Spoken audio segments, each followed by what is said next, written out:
ਤੇ ਹੁਣ ਆਪਣੇ ਕੋਲ ਜੋ ਆਪਣੇ ਮੁੱਖ ਮਹਿਮਾਨ ਆਪਣੇ ਜੋ ਮਨ ਦੇ ਕਰੀਬ ਜਿਨ੍ਹਾਂ ਨੂੰ ਸੁਣ ਲਿਆ ਆਪਾਂ ਸਾਰੇ ਇਕੱਤਰ ਹੋਏ ਹਾਂ ਜੀ। ਮੈਂਬਰ ਆਫ ਪਾਰਲੀਮੈਂਟ ਸ਼੍ਰੀ ਚੰਦਰ ਸ਼ੇਖਰ ਆਜ਼ਾਦ, ਜਿਨ੍ਹਾਂ ਨੂੰ ਪਿਆਰ ਦੇ ਨਾਲ ਉਹਨਾਂ ਨੇ ਆਪ ਦੇ ਸੈਂਟਰ ਵਿੱਚ ਕਿ ਮੇਰੀਆਂ ਮੁੱਛਾਂ ਨੂੰ ਦੇਖ ਕੇ ਮੈਨੂੰ ਨਾਮ ਰਾਵਣ ਵੀ ਦੇਤਾ, ਪਰ ਬਾਅਦ 'ਚ ਮੈਂ ਉਹਨਾਂ ਨੂੰ ਪੱਤਰਕਾਰਾਂ ਨੂੰ ਕਿਹਾ ਕਿ ਮੈਨੂੰ ਇਹ ਨਾਮ ਜੋ ਹੈ ਇਹਦੇ ਨਾਲ ਇਹ ਮੇਰਾ ਨਾਮ ਤੁਸੀਂ ਨਾਂ ਲਿਆ ਕਰੋ। ਤੇ ਆਜ਼ਾਦ ਜੋ ਨਾਮ ਹੈ ਉਹ ਕਹਿੰਦੇ ਵੀ ਮਾਨਸਿਕ ਸਰੀਰ ਤੌਰ ਤੇ ਮੈਂ ਆਜ਼ਾਦ ਰਹਿਣਾ ਚਾਹੁੰਦਾ ਹਾਂ, ਤੇ ਇਸੇ ਕਰਕੇ ਨਾਮ ਦੇ ਨਾਲ ਆਜ਼ਾਦ ਲਾਇਆ। ਤੇ ਆਜ਼ਾਦ ਸਮਾਜ ਪਾਰਟੀ ਦੀ ਵੀ ਉਹਨੇ ਸਥਾਪਨਾ ਕੀਤੀ। ਸਾਹਿਬ ਕਾਂਸ਼ੀ ਰਾਮ ਜੀ ਦੇ ਜਨਮ ਦਿਨ 15 ਮਾਰਚ 2020 ਨੂੰ ਉਹਨਾਂ ਨੇ ਸਥਾਪਨਾ ਕੀਤੀ। ਮੈਂ ਉਹਨਾਂ ਨੂੰ ਬੇਨਤੀ ਕਰਾਂਗਾ, ਸਤਿਕਾਰਯੋਗ ਮੈਂਬਰ ਆਫ ਪਾਰਲੀਮੈਂਟ ਸ਼੍ਰੀ ਚੰਦਰ ਸ਼ੇਖਰ ਆਜ਼ਾਦ ਜੀ ਅਤੇ ਨਾਲ ਗੁਰੂ ਘਰ ਦੀ ਪ੍ਰਬੰਧਕ ਕਮੇਟੀ ਸ਼੍ਰੀ ਗੁਰੂ ਰਵਿਦਾਸ ਪ੍ਰਬੰਧਕ ਕਮੇਟੀ ਦੇ ਮੈਂਬਰ ਵੀ ਆਓ ਜੀ, ਤੁਸੀਂ ਵੀ ਨਾਲ। ਸਭ ਤੋਂ ਪਹਿਲਾਂ ਮੈਂ ਬੇਨਤੀ ਕਰਾਂਗਾ ਫਲੈਗ, ਕਿਉਂਕਿ ਅਸੀਂ ਇਹਨਾਂ ਦੀ ਵੇਟ ਨਗਰ ਕੀਰਤਨ ਤੇ ਕਰਦੇ ਸੀ। ਨਗਰ ਕੀਰਤਨ ਤੇ ਜੋ ਸੈਸ਼ਨ ਚੱਲ ਰਿਹਾ ਸੀ ਲੋਕ ਸਭਾ ਦਾ ਉਹਦੇ ਵਿੱਚ ਨਹੀਂ ਆ ਸਕੇ, ਸੋ ਇਸ ਕਰਕੇ ਥੋੜਾ ਉਦੋਂ ਲੇਟ ਹੋ ਗਏ। ਪਰ ਅਸੀਂ ਪੂਰੀ ਤਿਆਰੀ ਕੀਤੀ ਸੀ। ਫਲੈਗ ਸਨਮਾਨ ਚਿੰਨ੍ਹ ਪੂਰੇ ਤਿਆਰ ਸੀ ਨੇ ਨਾਮ ਦੇ, ਪਰ ਉਦੋਂ ਨਹੀਂ ਦੇ ਸਕੇ। ਅੱਜ ਤੁਹਾਡੇ ਸਾਰਿਆਂ ਦੇ ਸਾਹਮਣੇ ਆਪ ਦੇ ਵੱਲੋਂ ਪ੍ਰਧਾਨ ਰਾਜਬੱਧਨ ਜੀ ਅਤੇ ਚੇਅਰਮੈਨ ਸ਼੍ਰੀ ਤੇਜਪਾਲ ਵਿਰਕ ਜੀ, ਸ਼੍ਰੀ ਰਾਜਬੱਧਨ ਜੀ ਤੇਜਪਾਲ ਵਿਰਕ ਜੀ ਕਿਰਪਾ ਕਰਕੇ ਸਟੇਜ ਤੇ ਆਓ ਜੀ। President Rajbadhan ji and chairman Shri Tejpal Virk ji, please come on the stage.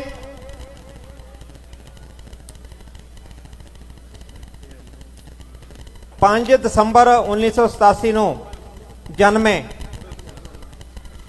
ਪਿਤਾ late master Gaurtan Das headmaster, ਮਾਤਾ ਸ਼੍ਰੀਮਤੀ ਕਮਲੇਸ਼ ਦੇਵੀ ਦੇ ਗ੍ਰਹਿ ਵਿਖੇ ਇਹਨਾਂ ਨੇ ਜਨਮ ਲਿਆ 5 ਦਸੰਬਰ 1987 ਨੂੰ।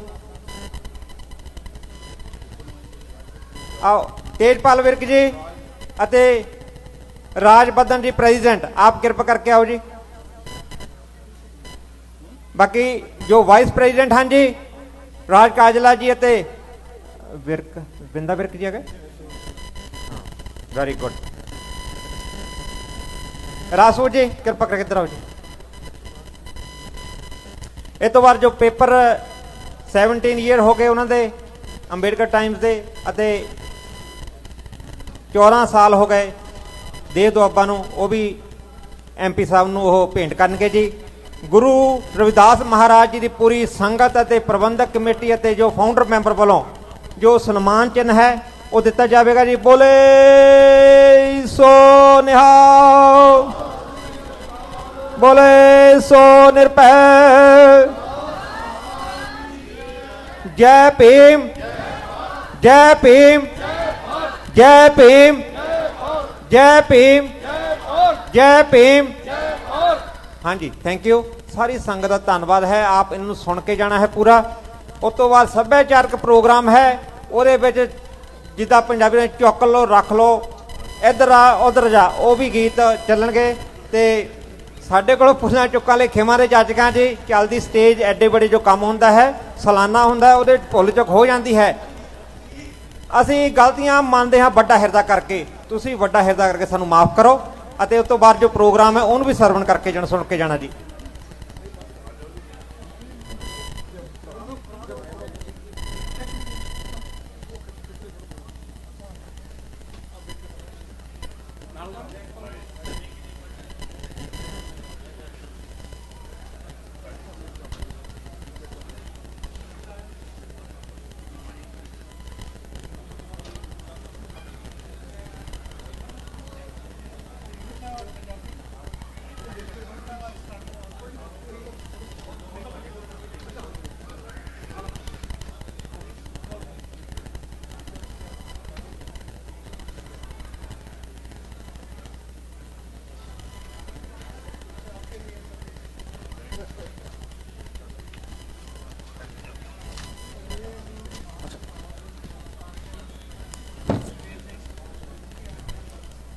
साध संगत जी, आप कितने देर तो बैठे हो। साडे मेहमान जो मुख मेहमान जिन्हां दी आपां वेट नगर कीर्तन भी करते सी, वो हुण अपने सामने, क्योंकि बुलारे बहुत होंदे समाज ਇੰਟੈਲੈਕਚੁਅਲ ਹੋ ਜਾਂਦਾ, ਪੜ੍ਹ ਲਿਖ ਜਾਂਦਾ ਹੈ, ਤਾਂ ਉਹ ਫਿਰ ਬੋਲਣਾ ਉਹ ਬੋਲਦਾ ਹੈ। ਜਿਹੜਾ ਕਿ ਬਾਬਾ ਸਾਹਿਬ ਨੇ ਕਿਹਾ ਸੀ ਕਿ ਬੋਲੋ, ਸੋ ਉਹ ਅਸੀਂ ਕੰਮ ਕਰ ਰਹੇ ਹਾਂ, ਉਹਦੇ ਵਿੱਚ ਟਾਈਮ ਤਾਂ ਲੱਗਦਾ ਹੀ ਹੈ। ਇਸ ਕਰਕੇ ਸੋ ਇਹਨਾਂ ਨੂੰ ਹੁਣ ਆਪਾਂ ਸੁਣਨਾ ਹੈ, ਜੋ ਸਾਡੇ ਮੁੱਖ ਮਹਿਮਾਨ ਹਨ। ਸੋ ਇਕਾਗਰ ਹੋ ਕੇ ਇਹਨਾਂ ਦਾ ਜੋ ਫਿਊਚਰ ਪਲਾਨ ਹੈ ਉਹਦੇ ਬਾਰੇ ਸੁਣੋ, ਜੋ ਇਹ ਕਰਨਾ ਚਾਹੁੰਦੇ ਉਹਦੇ ਬਾਰੇ ਸੁਣੋ, ਜੋ ਇਹਨਾਂ ਦੇ ਸਮਾਜ ਲਈ ਸਕੀਮਾਂ ਹਨ, ਪਲਾਨ ਹਨ, ਉਹ ਸੁਣੋ, ਤੇ ਜੋ ਇਹ ਸੰਸਦ ਭਵਨ ਦੇ ਵਿੱਚ ਕਰਦੇ ਹਨ ਉਹਨਾਂ ਬਾਰੇ ਵੀ ਆਪਣੇ ਵਿਚਾਰ ਹੀ ਦੱਸਣਗੇ। ਹੁਣ ਮੈਂ ਬੇਨਤੀ ਕਰਾਂਗਾ ਸਤਿਕਾਰਯੋਗ Shri Chandra Shekhar Azad, member of parliament from Nagina UP, president Azad Samaj party, Bhim army, Chetna mission.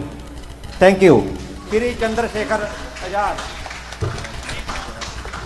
जय भीम, जय भीम, जय भीम, जय भीम, जय भीम। धन्यवाद जी।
हेलो।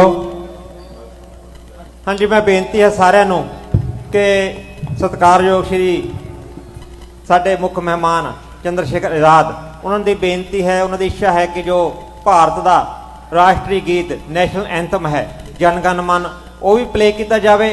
वो आपको सारे पता वा किस पोजीशन में खड़ना है, जानी कि सावधान पोजीशन खड़ते हैं, वो आप खड़े हो जाए। उस तो बाद अमेरिका का जो नैशनल एंथम है, first American national anthem, then Indian national anthem we will play from here from the stage.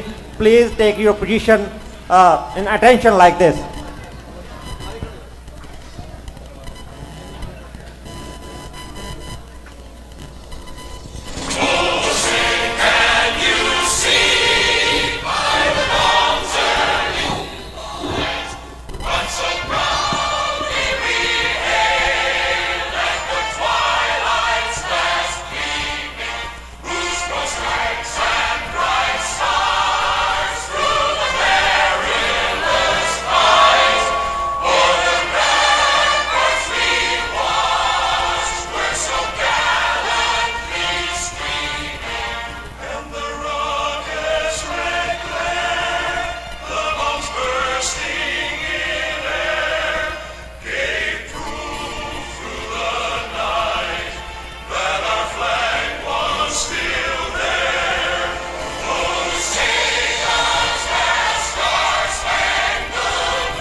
जो अपना भारत का नैशनल एंथम राष्ट्रीय गीत है जन गण मन, जो आप जानते हैं, वो सीधे हथ खड़े करके इदा रख खड़ते हैं जी।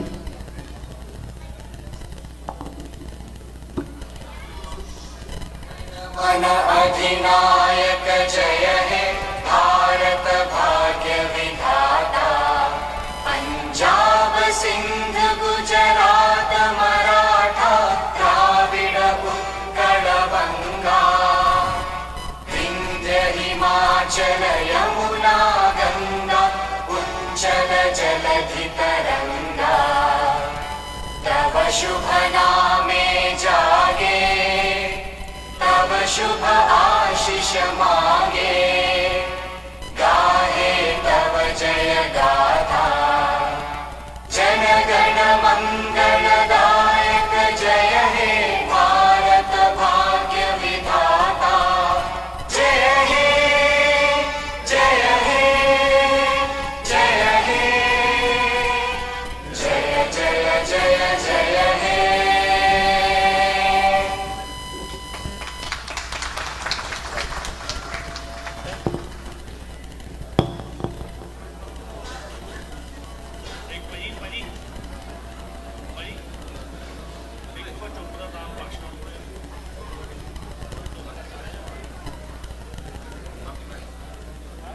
सबसे पहले तो मैं यहाँ की गुरु घर कमेटी का बहुत बहुत धन्यवाद करता हूँ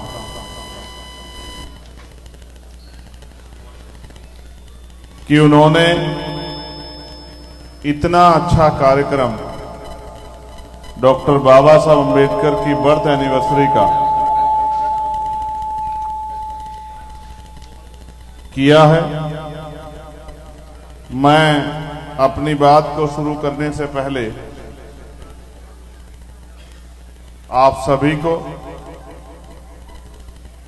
विश्व रत्न महामानव डॉक्टर बाबा साहब अम्बेडकर की 134वीं जयंती की आपको हार्दिक बधाई पेश करता हूं और मुबारकबाद देता हूं। देन वाहे गुरु जी का खालसा श्री वाहे गुरु जी की फतेह। जो बोले सो निर्भय सतगुरु रविदास महाराज की जय। प्यारे साथियों, मेरे मन में बहुत ही खुशी का भाव है कि मैं आज दुनिया के दूसरे कोने में आके अपने परिवार के बीच में हूं। और जब मैंने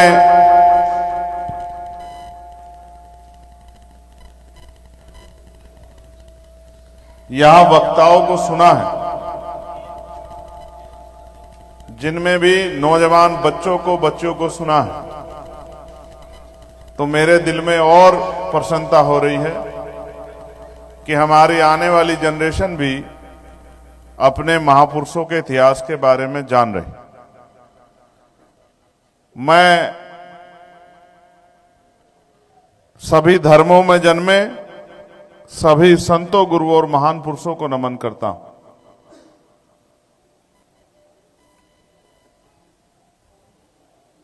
मेरे लिए और मेरे जैसे करोड़ों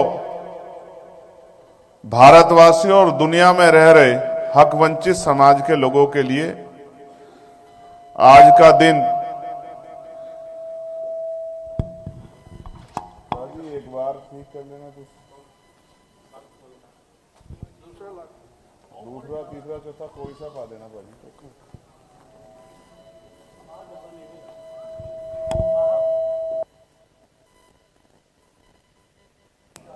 हेलो,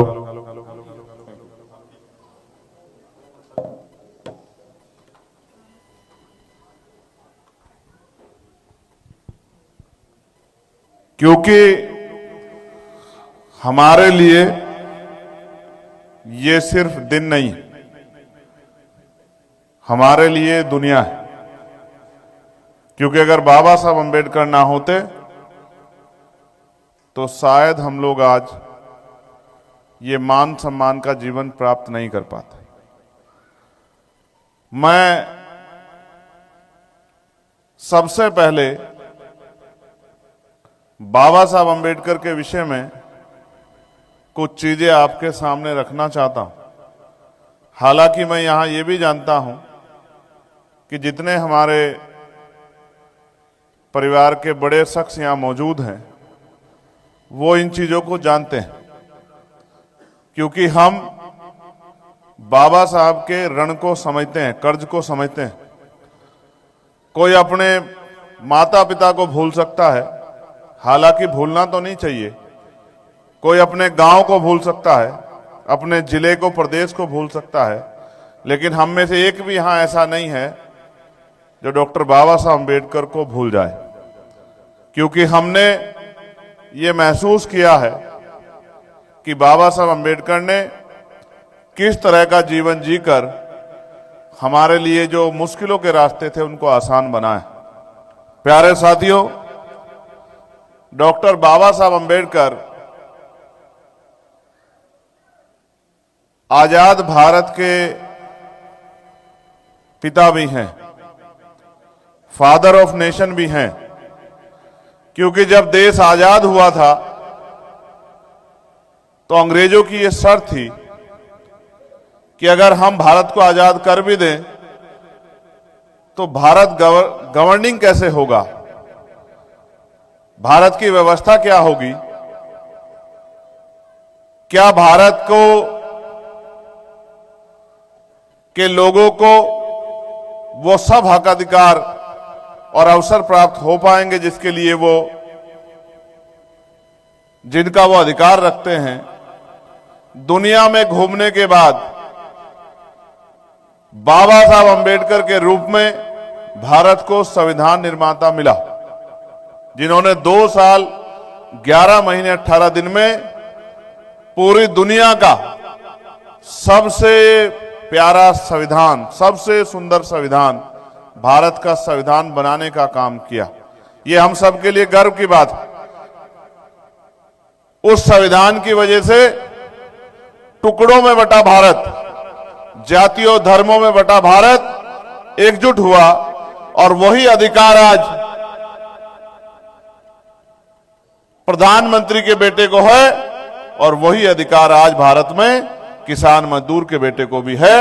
ये अगर संभव हो पाया है तो ये बाबा साहब अंबेडकर के संघर्षों से और भारत के संविधान के रूप में जो आजादी उन्होंने हमें दी है, ये उसी की वजह से संभव हो पाया। मैंने अपने जीवन में ये महसूस किया है कि हम बाबा साहब को जानते तो हैं, मानते भी हैं, लेकिन उनकी शिक्षाओं पे पूरी जिम्मेदारी से काम नहीं कर रहे हैं।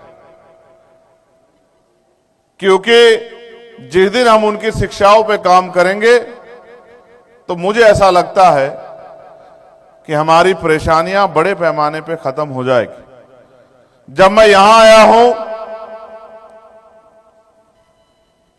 तो आपको देख के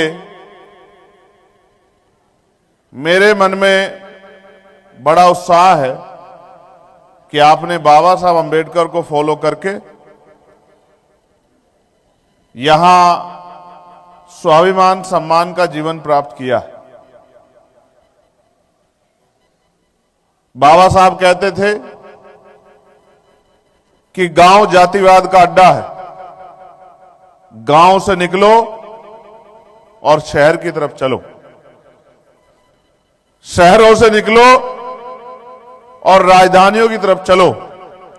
आपने तो उनकी बात को और आगे बढ़ाया और आप कामयाबी के लिए गांव से शहर, शहर से प्रदेश, प्रदेश से देश और देश से यहां विदेश तक भी पहुंच चुके हो।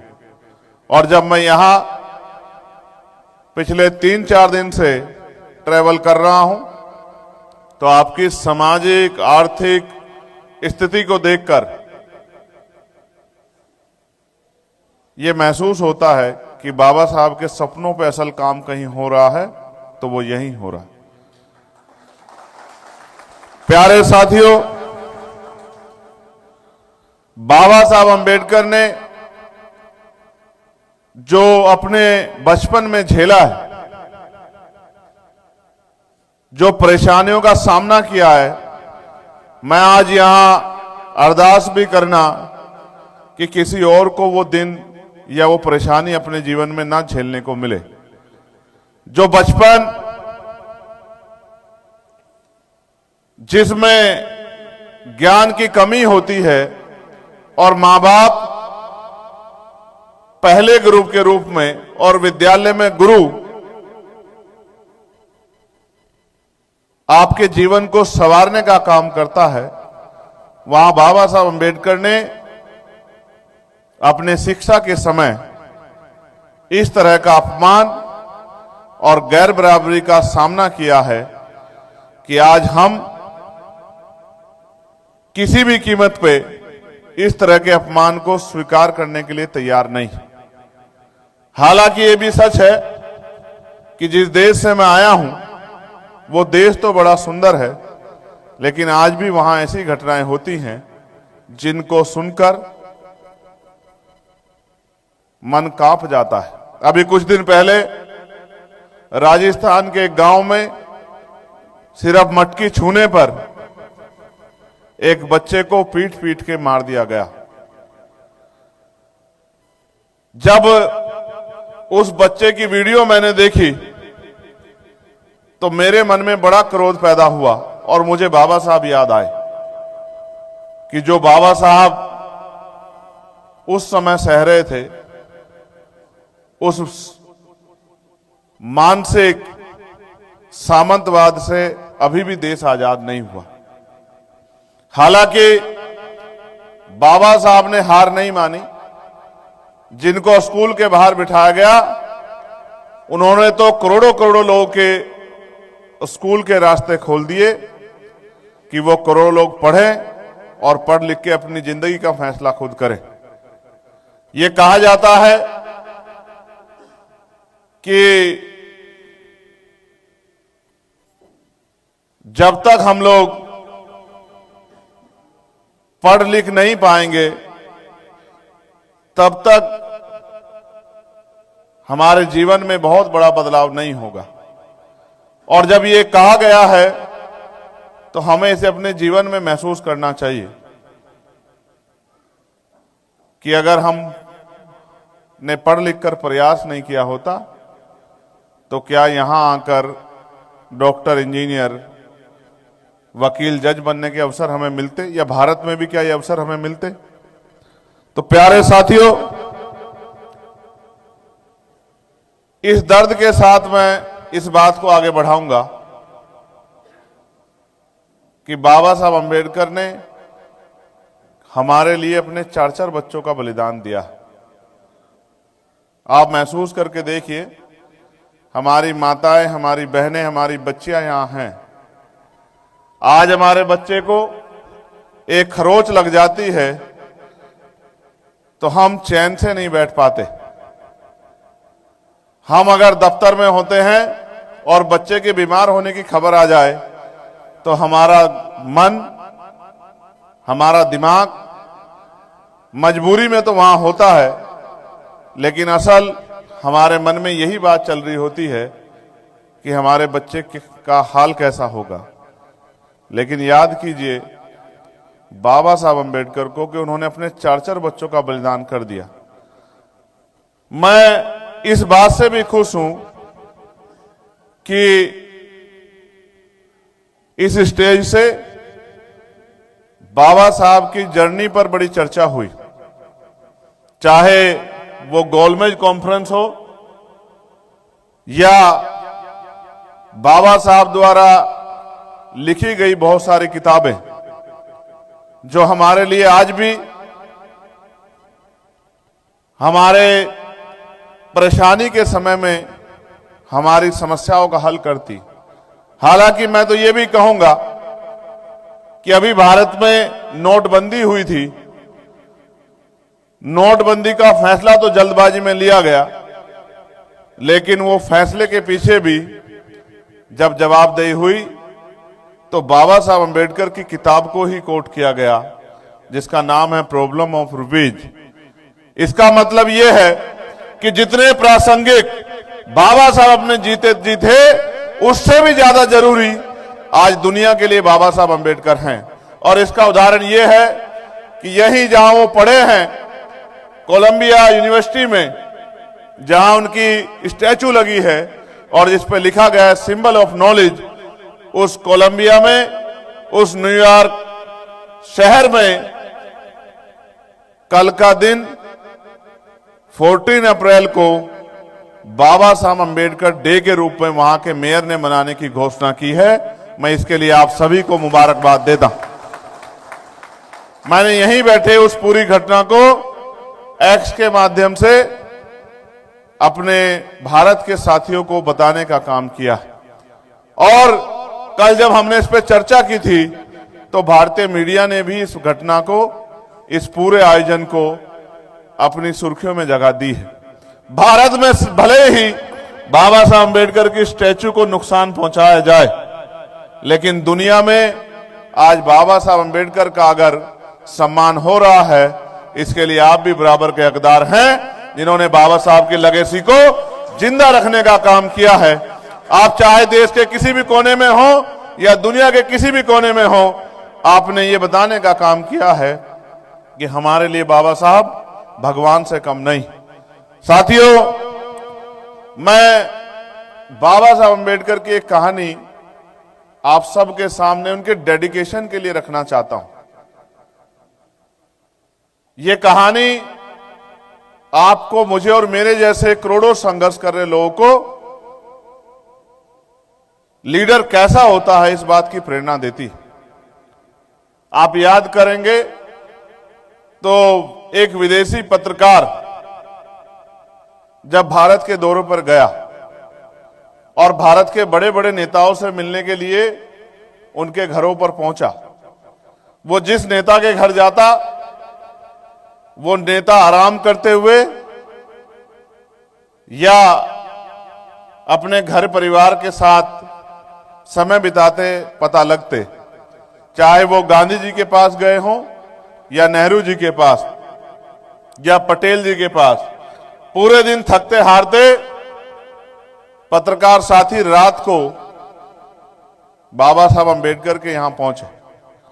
बाबा साहब अम्बेडकर अपने रूम में कुछ किताबों की स्टडी कर रहे थे। पत्रकार साथी को उन्होंने देखा नहीं। उन्होंने सोचा उनके साथ काम करने वाला उनका कलीग है। उन्होंने उससे, पत्रकार से पानी मांगा। पत्रकार जवाब नहीं दे पाया तो बाबा साहब ने सर उठाकर देखा तो एक अननोन व्यक्ति खड़ा था। बाबा साहब ने उनसे पूछा कि हु आर यू।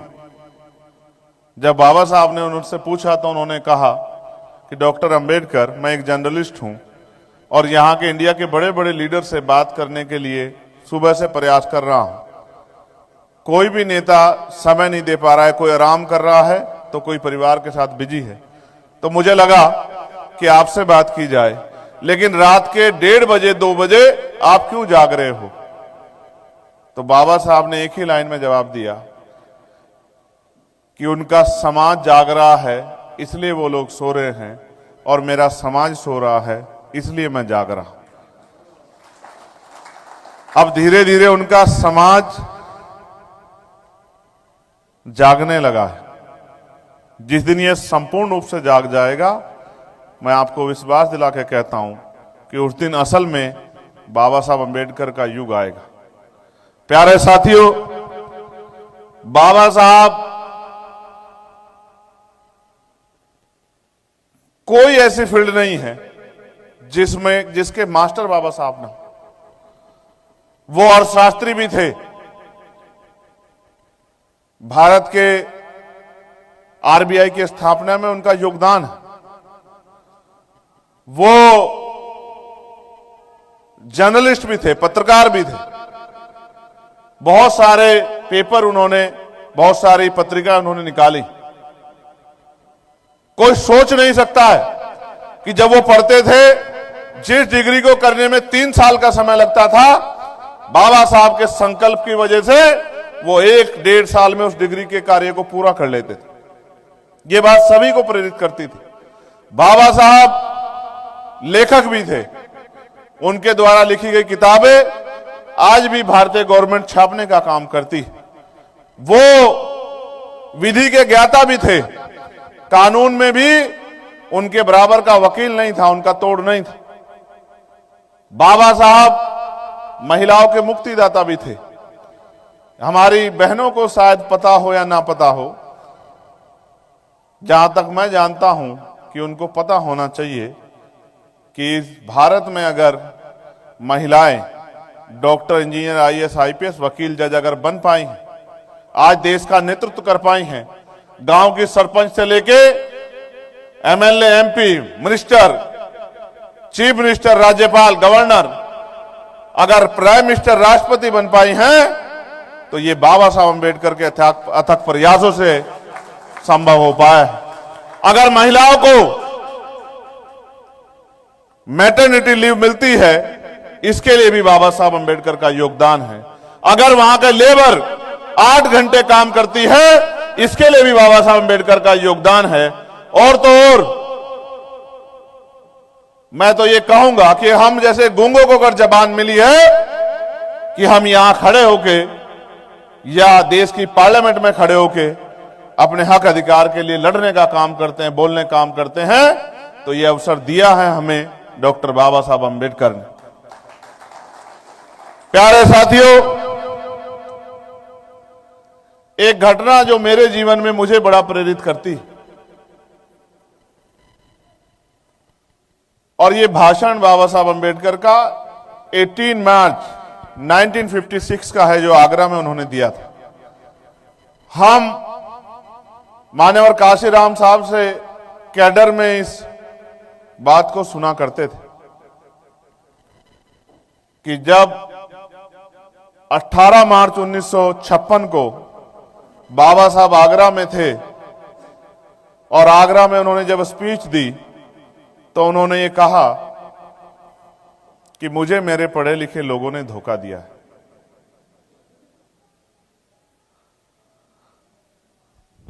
मैं बड़ी मुश्किल से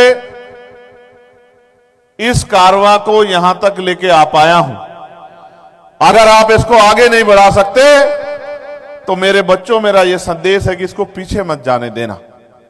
यह बात तो आपने बहुत बार सुनी होगी, लेकिन अगर आप मुझे सुनते हैं तो इसके आगे की कहानी आपने सुनी होगी कि बाबा साहब ने पूरी बात उस दिन क्या कही थी। बाबा साहब को यह तकलीफ थी कि जिनको सहारा देके उन्होंने पढ़ने के लिए भेजा, उन्होंने देश से और समाज से किनारा कर लिया। उन्होंने ना समाज की परवाह की, ना अपने देश की परवाह की। उन्होंने बाबा साहब के योगदान को भुला दिया और अपने परिवार तक सीमित हो गए। तो बाबा साहब अम्बेडकर ने बात को आगे बढ़ाते हुए कहा कि अब मैं बूढ़ा हो चला हूं, बीमार रहता हूं। अब मैं बूढ़ा हो चला हूं, बीमार रहता हूं। जो मैं करना चाहता था उसका बहुत कम हिस्सा अभी कर पाया हूं। मैं ये सोचता हूं कि इस आंदोलन रूपी तंबू को जिस तरह मैंने चलाया है, अगर एक भी नौजवान ऐसा खड़ा हो जाए कि वो इस तंबू का बंबू बनके इस आंदोलन को आगे बढ़ाने का काम करे, तो मैं अम्बेडकर भी चैन से मर सकूं। लेकिन जब मैं चारों तरफ देखता हूं तो मुझे एक भी नौजवान ऐसा दिखाई नहीं देता। जिस दिन मैंने ये बात पढ़ी थी उसी दिन मैंने ठान लिया था कि हम बाबा साहब के सपने को अधूरा नहीं छोड़ेंगे। बाबा साहब अम्बेडकर के सपने को पूरा करके दिखाएंगे, अपने जीवन का एक एक पल लगाएंगे और ये साबित करेंगे कि अभी बाबा साहब अम्बेडकर के बच्चे जिंदा हैं। उस देश में वो सपना पूरा होगा जो बाबा साहब ने देखा था। प्यारे साथियों, आज बाबा साहब की जयंती हम यहां अमेरिका में मना रहे हैं, लेकिन भारत में हर गली में, हर गांव में, हर कस्बे में, हर शहर में, हर जिले पर, हर ऑफिस में, वो सरकार किसी की भी हो, वो बाबा साहब के विचारों से सहमत हो या ना सहमत हो, वो बाबा साहब को मानते हो या ना मानते हो, लेकिन आज बाबा साहब भारत की जरूरी और मजबूरी दोनों है। आज सबको बाबा साहब अम्बेडकर के सम्मान में खड़ा होना पड़ता है। और अगर राजनीति भी करनी है तो बाबा साहब की फोटो को अपने घरों में और अपने बैनरों पे लगा के उनके आगे नतमस्तक होना पड़ा है। ये है डॉक्टर बाबा साहब अम्बेडकर, जो भारत के खून में बहते हैं, जो भारत की सांसों में बहते हैं, जो भारत की हिस्ट्री में अजर और अमर है। जब तक देश रहेगा तब तक बाबा साहब अम्बेडकर रहेंगे। बाबा साहब अम्बेडकर को मिटाने वाला ना कोई कल था और ना आने वाले कल में होगा, क्योंकि जैसे जैसे हमारी नई जनरेशन बाबा साहब को समझ रही है वो उनके रास्ते पे चल रही। आज देश में तेलंगाना एक ऐसा स्टेट है जिसने सबसे बड़ी स्टैचू बाबा साहब की लगाई। उसके बाद आंध्रा के लोगों ने, आंध्रा की सरकार ने उससे भी बड़ी स्टैचू, जैसे यहां आपके यहां एक स्टैचू यहां है लिबर्टी, स्टैचू ऑफ लिबर्टी, वैसे ही डॉक्टर बाबा साहब अम्बेडकर की बड़ी बड़ी आत्मकद स्टैचू बड़े बड़े प्रदेशों में लग रही, क्योंकि वो किसी जात का हो, वो किसी धर्म का हो, वो किसी पार्टी का हो, लेकिन बाबा साहब अम्बेडकर ना जाति, ना धर्म, ना पार्टी, इन सब के बैरियर से ऊपर है। उनका कद फादर ऑफ नेशन, उनका कद विश्वास, उनका कद संघर्ष, उनका कद समानता, स्वतंत्रता, बंधुत्व, उनका इतना बड़ा कद है कि उनके बाद उनके बिना आज आजाद भारत में राजनीति की कल्पना नहीं हो सकती। क्योंकि हम तो बाबा साहब अंबेडकर को इस रूप में मानते हैं कि वो हमारे लिए भगवान। हमारे लोग तो, मुझे ये कहने में बड़ा, आप तो हमारी बहनें तो यहां आ गई हैं, लेकिन मुझे ये कहने में कोई हर्ज नहीं है कि गांव की बिना पढ़ी लिखी महिलाएं भी अपने पिता के बारे में कुछ भी सुन सकती हैं, अपनी मां के बारे में कुछ भी सुन सकती हैं, लेकिन बाबा साहब अंबेडकर के खिलाफ कुछ नहीं सुन सकती। अगर किसी गांव में बाबा साहब अंबेडकर की स्टैचू लगी हो और उसकी तरफ कोई आंख उठा देता है, तो हमारी बहनें जो कभी घर से बाहर नहीं निकलती, वो बाबा साहब के सम्मान में आंदोलन करने का काम करती है, बाबा साहब के सम्मान में संघर्ष करने का काम करती है। इसलिए मैं बार बार कह रहा हूं कि बाबा साहब अंबेडकर हमारे खून में बहते हैं। प्यारे साथियों, जो लोग मुझे सिर्फ राजनीतिक तौर पर जानते हैं, मैं उनको अपने बारे में भी कुछ बताना चाहता हूं। हालांकि मैं तो इस मिशन का छोटा सा सिपाही हूं। मैंने तो जिनको गुरु माना, मान्यवर साहब काशीराम, मैं ये भी कह सकता हूं कि अगर मान्यवर साहब काशीराम नहीं होते तो शायद हमारे लोग बाबा साहब अंबेडकर को भूल जाते। जब हम बाबा साहब अंबेडकर को भूल रहे थे, तो मान्यवर काशीराम साहब ने गली गली जाके लोगों को, मान्यवर काशीराम साहब ने बाबा साहब अंबेडकर के बारे में बताने का काम किया, बाबा साहब अंबेडकर के संघर्ष को बताने का काम किया, बाबा साहब अंबेडकर के योगदान को बताने का काम किया। इसी तरह से ये लेगेसी चली आ रही। पहले फूले साहब ने, फिर साहू जी महाराज ने, फिर बाबा साहब अंबेडकर ने, और आज जब हम बाबा साहब को नमन कर रहे हैं तो उनकी पत्नी को भी, मां रमा को भी हमें याद करना चाहिए। क्योंकि जिस तरह मां रमा ने बाबा साहब अंबेडकर का साथ दिया, उसी तरह आज हमारी बहनें माएं भी हम सब लोगों के घरों में हमारा साथ देके हमें ये लड़ने की शक्ति देती हैं। आप ये महसूस करके देखो, बाबा साहब हमारे लिए यहाँ गोलमेज कॉन्फ्रेंस में लड़ रहे थे, उनके बच्चे की जान चली गई थी, मां रमा ये कह रही थी कि बाबा साहब अंबेडकर आपका बच्चा मरा हुआ पड़ा है, और बाबा साहब अंबेडकर क्या कह रहे थे कि रमा, मैं अगर एक राजरत्न की परवाह करूंगा तो मेरे करोड़ों बच्चों का क्या होगा, जो ये उम्मीद लगा के बैठे हैं कि डॉक्टर अंबेडकर हमारे तरक्की के रास्ते खोलेंगे, हमें इज्जत सम्मान की जिंदगी दिलाएंगे। इसलिए मेरी नजरों में बाबा साहब अंबेडकर जैसा कोई दूसरा नहीं हो सकता है। प्यारे साथियों, मेरा जन्म एक गांव में हुआ है जिसका नाम है छुटमलपुर। आजकल वो कस्बा हो गया है, क्योंकि दुनिया बदल रही है, आबादी बढ़ रही है। हमारी सरकार तो कहती है कि देश विकास की तरफ है, लेकिन वो विकास कहाँ है, मुझे भी ढूंढते ढूंढते बहुत दिन हो गए हैं, वो विकास मुझे नहीं मिल रहा है। जिस दिन वो विकास मुझे मिलेगा, उस दिन मैं उससे भी सवाल करूंगा, क्योंकि मुझे ये सवाल करने का अधिकार भारत के संविधान ने दिया है। मेरे पिताजी, मेरी बायोग्राफी के बारे में मैं अंबेडकर टाइम का भी धन्यवाद दूंगा, उन्होंने यहाँ मेरी बायोग्राफी को छापा है। मेरे पिताजी एक शिक्षक थे जिन्होंने मुझे संस्कार दिए हैं, और मेरे बचपन के समय से महापुरुषों के बारे में मुझे बताया है, उनके योगदान के बारे में बताया है। मेरी माँ, क्योंकि हम बहुत मजबूत परिवार से नहीं थे, तो मेरी माँ ने भी मुझे और मेरे भाइयों को, परिवार को आगे बढ़ाने के लिए बहुत संघर्ष किया है।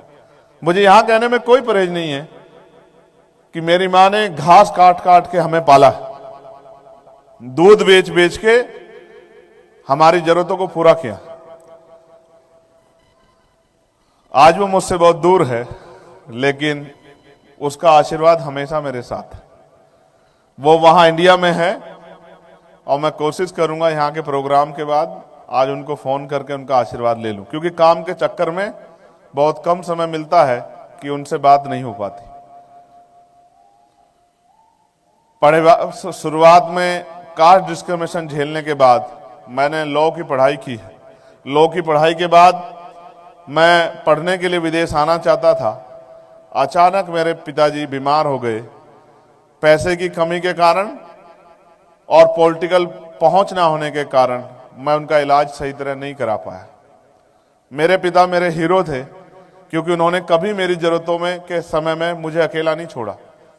हर पिता हीरो ही होता है, वो अपने बच्चों की सारी खुशियों को पूरा करना चाहता है। मेरे पिता भी मेरे हीरो थे, लेकिन मैं अपने हीरो के लिए कुछ नहीं कर पाया। जब वो मुझे छोड़ के गए, उस दिन, वो दिन था 11 जनवरी का और साल था 2013। उस दिन मैंने तय किया था, मुझे पानी चाहिए।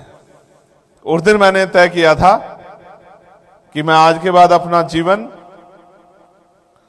बाबा साहब अंबेडकर के अधूरे काम को, मान्यवर साहब श्री काशीराम के अधूरे काम को पूरा करने के लिए लगाऊंगा।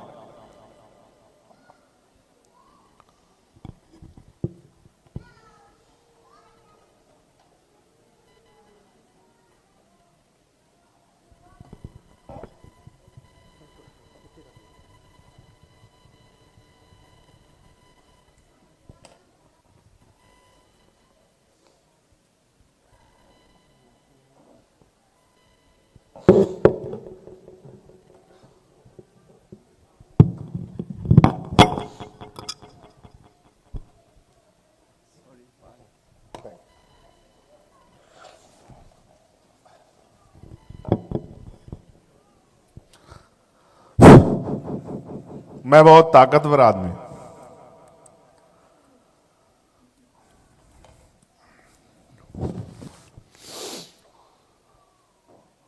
लेकिन पिता उसके जैसा भी कोई नहीं होता है, और वो दोबारा भी नहीं मिलते। इसलिए थोड़ा सा भावुक हो गया हूं। जिसने जीवन दिया उसे कुछ नहीं दे पाया। खैर, उनकी इच्छा थी, और जब वो बीमारी के दौरान थे, उन्होंने मुझसे कहा था, वो मुझे विदेश तो भेजना चाहते थे, लेकिन साथ साथ उन्होंने मुझसे कहा कि आप भी विदेश चले जाओगे, वहां की चमक दमक में खो जाओगे, वहीं सेटल हो जाओगे, लेकिन पता नहीं महापुरुषों के मिशन के लिए कोई कुछ भी क्यों नहीं करता। मुझे लगा कि वो भरे मन से मुझे भेजना तो चाहते हैं, लेकिन वो मुझे एहसास भी करा रहे हैं कि मेरी जिम्मेदारी क्या है। उन्होंने मेरा नाम चंद्रशेखर आजाद ऐसे नहीं रखा, मेरे भाई का नाम भगत सिंह ऐसे नहीं रखा। ये उनकी सोच थी कि उनके नस्लें, उनके बच्चे, वो अपने देश के लिए कुछ करें।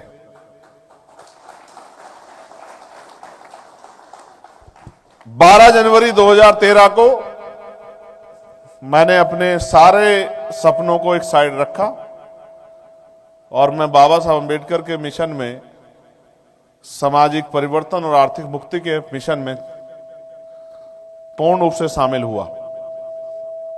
बहुत सारी अपना संगठन भीम आर्मी भारत एकता मिशन बनाकर, बाबा साहब का जो पहला कोट था कि शिक्षित बनो, तो शिक्षा के क्षेत्र में जो बच्चे जिनको पढ़ने का अवसर नहीं मिल पा रहा है गरीबी के कारण, उनको पढ़ाने के लिए भीम आर्मी पाठशालाएं खोली। और आपको खुशी होनी चाहिए कि व्यक्ति एक स्कूल खोलते डरता है, हमने हजारों की संख्या में स्कूल खोल के बाबा साहब के मिशन को आगे बढ़ाने का काम किया। और हम अपने पाठशालाओं में सिर्फ सिलेबस नहीं पढ़ाते थे, महापुरुषों के बारे में भी पढ़ाते थे। फिर एक घटना के कारण, जहां हमारे लोगों पे अत्याचार हुआ था, मुझे जबरन जेल भेजा गया। फरारी के समय में मैं पंजाब के साथियों के साथ रहा, फगवाड़ा में, होशियारपुर में, और जब मैं जेल चला गया तो 4 महीने बाद मुझे बेल मिल गई। मैंने सोचा कि 4 महीने या लगभग 120 दिन हो गए हैं, कल मैं सूरज देखूंगा। रात के 3 बजे मेरे ऊपर NSA लगाई गई, नेशनल सिक्योरिटी एक्ट, और मुझे फिर से जेल में डाल दिया गया। मैं लगभग 16 महीने जेल में रहा। मेरी मां से पूछा गया कि आपका एक बच्चा जेल में है तो उनको आपको कैसा लगता है। मैंने उनका इंटरव्यू आने के बाद सुना था। उन्होंने कहा कि मैंने अपने तीनों बच्चों को बाबा साहब अम्बेडकर के मिशन के नाम समर्पित कर दिया है। अगर वो मर भी जाएगा तो मुझे फर्क नहीं पड़ेगा, क्योंकि वो मिशन का काम करते हुए मरेगा। उस बात ने मुझे बल दिया। और जब मैं जेल से निकला फिर महापुरुषों के काम को आगे बढ़ाने लगा। फिर दिल्ली में आपको याद होगा कि तुगलकाबाद वाला गुरु घर टूटा। सबने चिंता जाहिर की कि हमारे महापुरुषों का अपमान नहीं होना चाहिए। वो ऐसी जगह है जहां सदगुरु महाराज लगभग 6 महीने रुके थे। जब सिकंदर लोधी ने उनको गिरफ्तार कर लिया था और फिर बाद में सिकंदर लोधी को उनसे माफी मांगनी पड़ी, तो सिकंदर लोधी ने ये रिक्वेस्ट की थी महाराज जी से कि महाराज जी आप से मेरा आग्रह है कि आप यहां रुकना, कुछ समय इस धरती पर अपने चरण रखना, तो हम लोगों का भाग सुधर जाएगा। तो वो लड़ाई भी लड़ने का काम हुआ। पंजाब का उसमें बहुत सहयोग रहा, हरियाणा का बहुत सहयोग रहा, वैसे तो देश भर में का सहयोग रहा, लेकिन विदेश में बैठे हमारे भाइयों का बड़ा सहयोग रहा। आर्थिक रूप से गाइड करने में आप लोगों ने बहुत बड़ा रोल अदा किया। जब वो आंदोलन हुआ तो हमें अपनी मांग को मनवाने के लिए 96 लोगों को जेल जाना पड़ा। हम लोग लगभग 2.25 महीने जेल में रहे। फिर कोई भी ऐसा दिन नहीं है जिस दिन हमने लड़ाई ना लड़ी। उसके बाद एनआरसी का आंदोलन हुआ, उसमें मैं जेल रहा। कभी किसानों का आंदोलन हुआ, उसमें हम लोग डटे रहे। कभी पहलवानों का आंदोलन हुआ, उसमें हम लोग डटे रहे।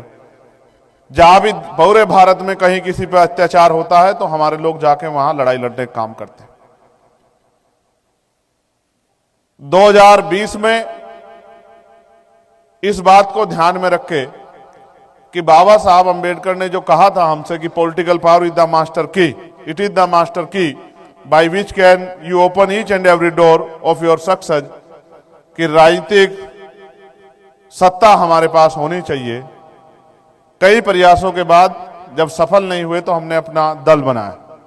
ये दल भी हमने मान्यवर काशीराम साहब से सीखकर बनाया, क्योंकि काशीराम साहब जब आरपीआई में जो बाबा साहब अंबेडकर का आंदोलन था, उनकी पार्टी थी, उसमें वो योगदान नहीं कर पाए, उनके लोगों ने उनको स्वीकार नहीं किया। तो बाबा साहब अंबेडकर के मिशन को पूरा करने के लिए मान्यवर काशीराम साहब ने एक नया आंदोलन शुरू किया। वो बाबा साहब के खिलाफ नहीं थे, लेकिन उनके दिल में कुछ कर गुजरने की तमन्ना थी और उनको अवसर नहीं मिल रहा था, इसलिए उन्होंने आंदोलन शुरू किया। जब वो शुरुआत में आंदोलन के दौर में थे तो हमारे लोग उनका मजाक उड़ाते थे। उनको कहते थे कि इस काशीराम ने अपनी नौकरी तो छोड़ दी है और हमारे बच्चों को भी हुक्मरान बनाने की बात करता है, मगर हमें तो लगता है कि हमारे बच्चों को रोजगार भी नहीं करने देगा। लेकिन एक ऐसा समय आया कि जब आपने उनकी बात पे पहरा दिया, उनका हाथ पकड़ा, तो हमने ताकत भी महसूस की और भारत की राजनीति में एक इतना बड़ा परिवर्तन भी आया कि जिनके पास चप्पल अच्छी नहीं होती थी, जिनके पास चप्पल 2 रंग की होती थी, मेरे आज भी वो दिन याद है जब पहली बार गवर्नमेंट बनी थी तो जो मंत्री बने थे उन पे चप्पल भी अलग अलग रंग की थी। उनको कपड़े भी उस दिन खरीदने पड़े। उनको देखकर गेस्ट हाउस का स्टाफ भी ये कह रहा था कि आप यहाँ कहाँ अंदर चले आ रहे हो। तो वो कहते थे कि हम मंत्री हैं। तो बोले मंत्री ऐसे होते हैं, ये तो मुझे आज ही पता लगा है। उस आंदोलन के जरिए समाज को एक शक्ति मिली और हमने उस आंदोलन में बहुत प्रयास किया कि हम रल मिलकर उस आंदोलन को आगे बढ़ाएं। लेकिन जब उन्होंने रास्ते बंद कर दिए तो मान्यवर काशीराम साहब के रास्ते पे चल के आंदोलन को आगे बढ़ाने के लिए, उनके अधूरे सपने को पूरा करने के लिए हमें वही फैसला लेना पड़ा जो मान्यवर काशीराम साहब ने लिया था कि हमें आंदोलन को रुकने नहीं देना है। क्योंकि साहब ये कहते थे कि मुर्दा लोग मिशन नहीं चलाते और जिंदा लोग मिशन को रुकने नहीं देते। मिशन को हमारे खून की जरूरत थी और हमने ये वादा किया कि हम अपना खून देकर भी बाबा साहब अम्बेडकर और मान्यवर काशीराम साहब के मिशन को सींचने का काम करेंगे, उनके सपनों को पूरा करने का काम करेंगे, उसके लिए संघर्ष करने का काम करेंगे। और फिर संघर्ष शुरू हुआ। इस बार संघर्ष खूनी हो गया और गोलियां भी खानी पड़ी। 2 साल पहले मेरे ऊपर गोली चली। 4 गोली चलने के बाद भी मैं आज आपके सामने खड़ा हूं, क्योंकि मैं मानता हूं कि जब तक सदगुरु रविदास जी महाराज का हाथ मेरे सर पर है, जब तक मेरी माँ बहनों का प्यार आशीर्वाद मेरे सर पर है, जब तक आप बड़ों का आशीर्वाद सहयोग हमारे साथ है, इतनी जल्दी हम लोग जाने वाले नहीं हैं। कोई गोली भी हमारा कुछ नहीं बिगाड़ सकती जब तक आपका हाथ हमारे सर पे है। उसके बाद 2024 में हमने लोकसभा का चुनाव लड़ा और मान्यवर काशीराम साहब का जो था, एक वोट और एक नोट, उसके आधार पर चुनाव लड़ा। मेरी आर्थिक स्थिति ऐसी नहीं है, ना मैं किसी करोड़पति का बेटा हूं, मैं प्राइमरी स्कूल के मास्टर का बेटा हूं। और आज चुनाव में पैसे बड़े खर्च होते हैं, आप जाते होंगे, आपको पता होगा कि सरपंच के चुनाव में लाखों रुपए लगते हैं, और ये तो हजारों सरपंच के बराबर है एक एमपी का चुनाव, इसमें तो करोड़ों रुपए खर्च होते हैं। लेकिन मैं धन्यवाद दूंगा कि जिस समाज में मैं बहुजन समाज में जन्मा हूं, उन्होंने एक एक पैसा देकर मुझे चुनाव लड़ाने का काम किया और वोट देकर मुझे जिताने का काम किया।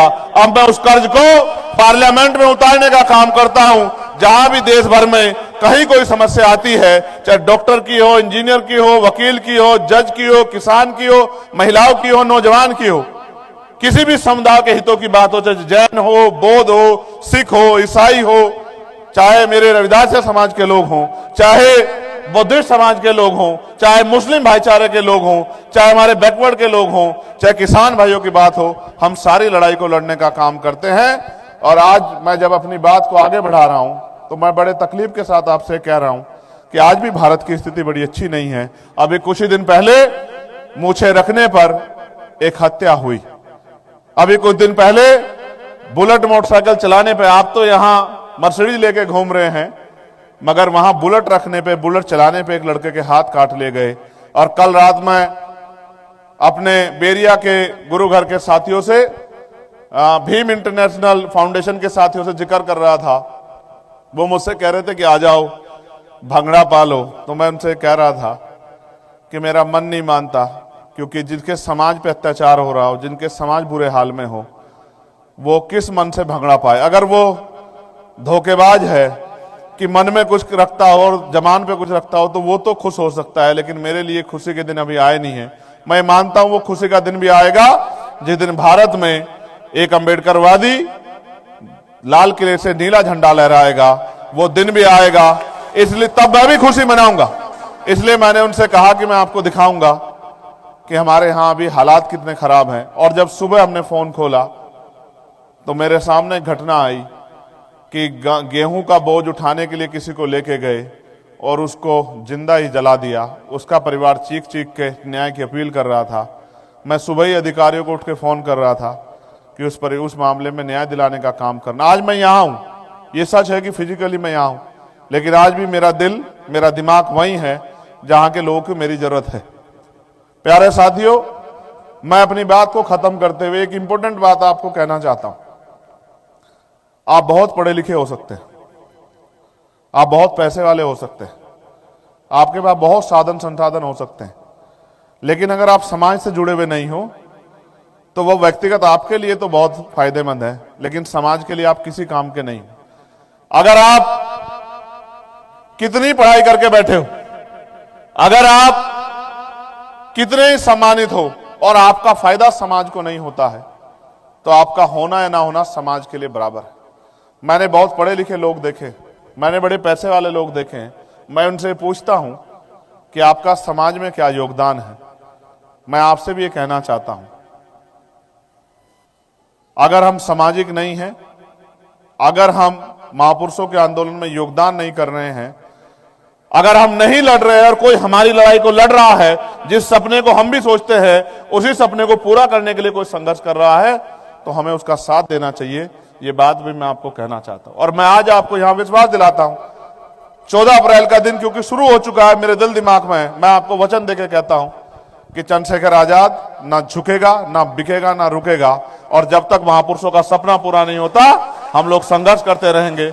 मैं आपसे भी अपील करूंगा कि जैसे आपने सबको मौका दिया है, इस लड़ाई को, इस संघर्ष को, इस सपने को पूरा करने के लिए आप मेरा साथ भी दें।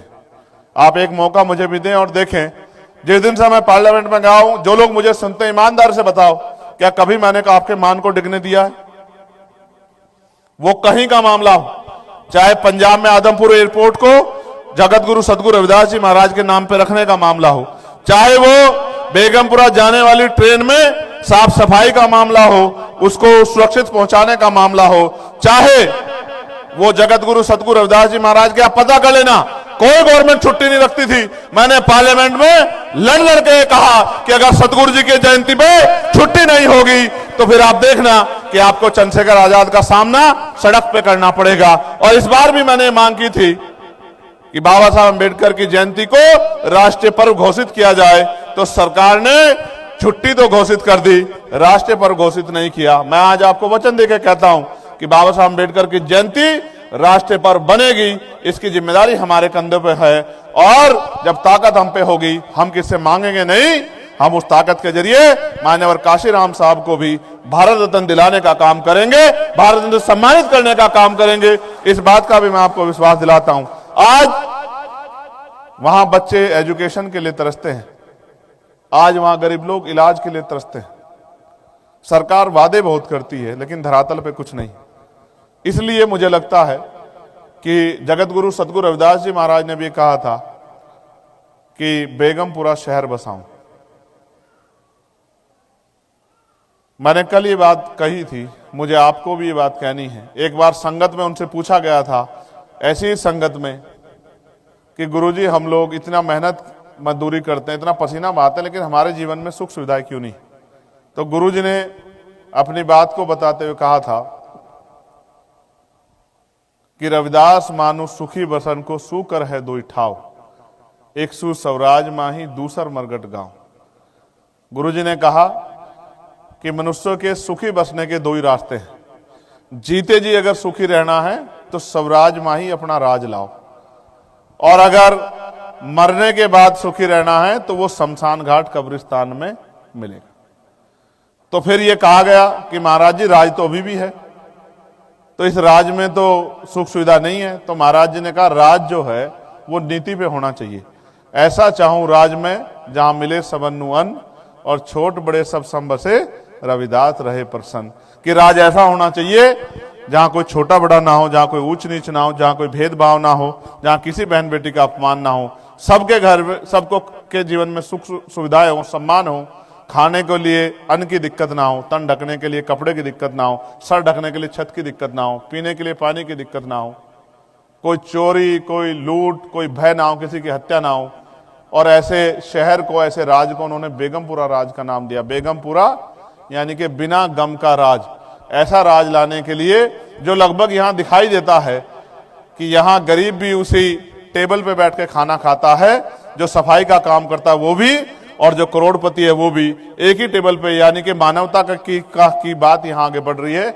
ऐसा भारत में भी हो, उसके लिए हम लोग पॉलिटिकल पावर बनाने का काम कर रहे हैं।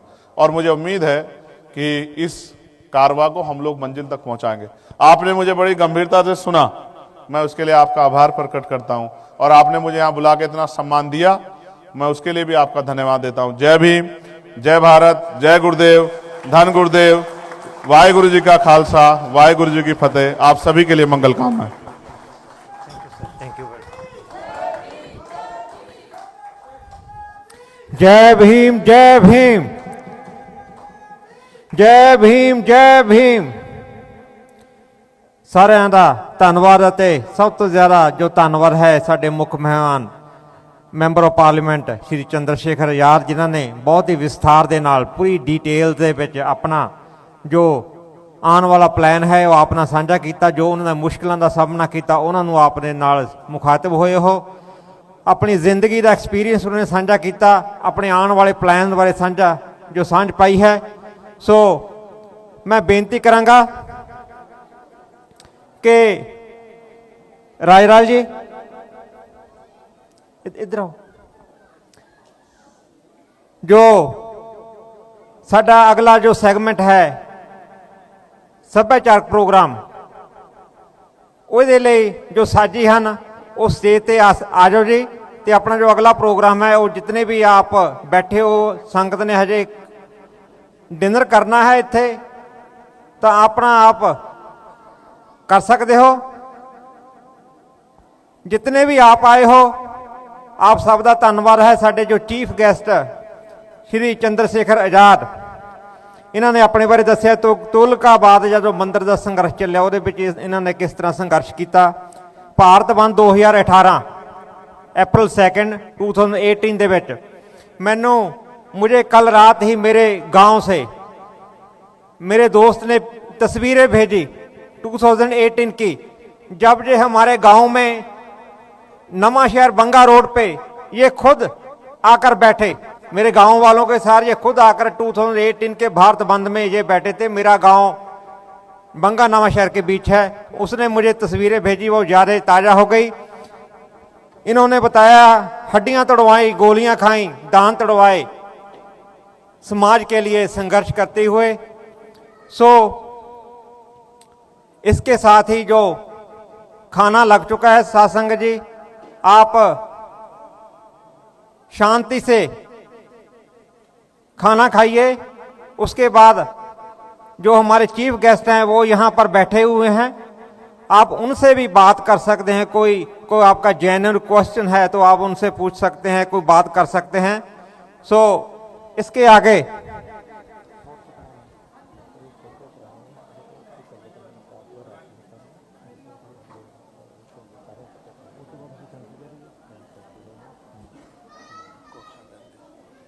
ठीक है ते जो भी आप श्री चंद्रशेखर जी आजाद नाल जो फोटो यादगारी फोटो करवाना चाहते हो, आप अगे आ जाओ। बंगा साहब इन्हां दे नाल कृपा करके जिस तरह भी आपका प्लान है, जो भी फोटो करवाना चाहते हो, क्योंकि जब भी कोई साडे स्टार आंदे हन बहुजन समाज दे जिहड़े साडे समाज लई काम करदे हन, सारिਆਂ ਦੀ ਇੱਛਾ ਹੁੰਦੀ है कि ਉਹਨਾਂ ਦੇ ਨਾਲ यादगारी तस्वीरां करवा ਲਈਆਂ ਜਾਣ। सो कृपा करके जिवें जिवें जस्सी बंगा जी कहते हैं उन्होंने नाल हो के आप तस्वीर करवा सकते हो जी। ये सारा प्रोग्राम हर घर गुरु रविदास जी एंड बाबा साहब जी इस फेसबुक पेज ते, अंबेडकर क्रांतिकारी टीवी उत्ते, Desh Doaba weekly newspaper TV उत्ते, doctor BR Ambedkar people education and welfare aid society Punjab India उत्ते लाइव चल रहा सी जी।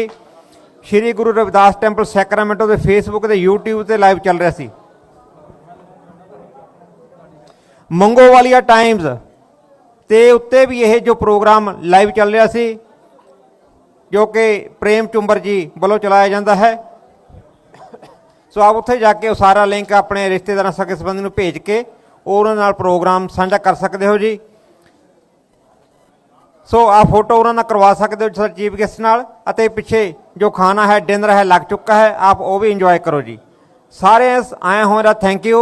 गुरु घर की प्रबंधक कमेटी वालों, royal event hall, Tejpal Virk, उन्होंने सारिਆਂ वालों आप दा धन्यवाद है जो आपने बड़ी शांति नाल सारा प्रोग्राम सुने। आपनूं किसी तरह का भी किसी पार्टी के लिए, बर्थडे पार्टी, ग्रैजुएशन पार्टी, ब्याह शादी की पार्टी, इंगेजमेंट पार्टी, किसी ने पार्टी है, हॉल की बुकिंग आप तेजपाल विरक जो रॉयल इवेंट हॉल के ऑनर हैं, आप उन्होंने कॉन्टैक्ट करके ये बुकिंग कर सकते हो जी।